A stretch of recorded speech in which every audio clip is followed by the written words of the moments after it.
আমাকে সমাজে একটা মেয়ের সবচেয়ে বড় শত্রু হলো আর একটা মেয়ে। একটা মেয়ে যদি দেখে আর একটা মেয়ে ভালোভাবে আর রয়েছে, ভালো জামা কাপড় পরছে, ভালো জায়গায় ঘুরতে গেছে, ভালোভাবে সংসার করছে, উন্নতি করছে, সেইয়া অন্য মায়ের চোখে মোটে সহ্য হবে না, যেন তার বাড়ির ধন সম্পত্তি সব লুট করে নিয়ে যাইয়া সে ভালো রয়েছে।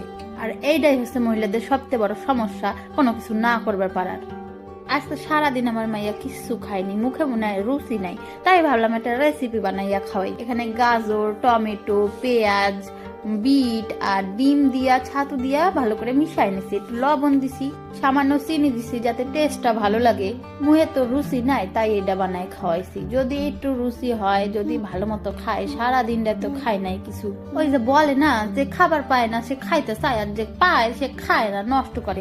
আমার মাইয়ার হয়েছে দশা তাই। তারপরে কড়াইটা গরম করে হালকা বাটার দিয়ে এটা দিয়ে দিলাম, এবার ঢাকা দিয়ে রাখা দেবো 2 মিনিটের জন্য, হালকা আছে একদম। এই যে তারপরে দেখো নামাই আনিছি, কত সুন্দর হয়েছে দেখতে। এইভাবেও খাবো না, তারপরে আবার উপর দিয়ে সস লাগাই দিতে হইব, না এলো আবার বেটের মুখে রোসে না। এই খাওয়াটা কিন্তু জম্বের হেলদি, কারণ সবজিগুলো দেখলে না কি কি দিলাম। এইটাতে টেস্টও লাগবো আর পেটটাও ভরবো। যেইভাবে আমি প্যানকেকটারে সস মাখাইতেছি, ওইভাবে যদি কারো তেল দিতাম তাহলে তো আমার মাথায় করে রেখে দিত। কিন্তু ওই যে বড় দোষ, মানুষের তেল মাখায় চলা আমার দ্বারাই হয় না। আপনাদের রেসিপিটা কেমন লাগলো অবশ্যই জানাবেন, কিন্তু খাইতে কিন্তু খুবই টেস্টি হয়েছিল। আমার মাইয়াটারে দেখেন খাইতে দিয়ে দিছে, এবার একটু খাচ্ছিল, তার মানে দুইটাও খাইছে কিনা তাও সন্দেহ। ওই বানানোই আমার সার আর কি।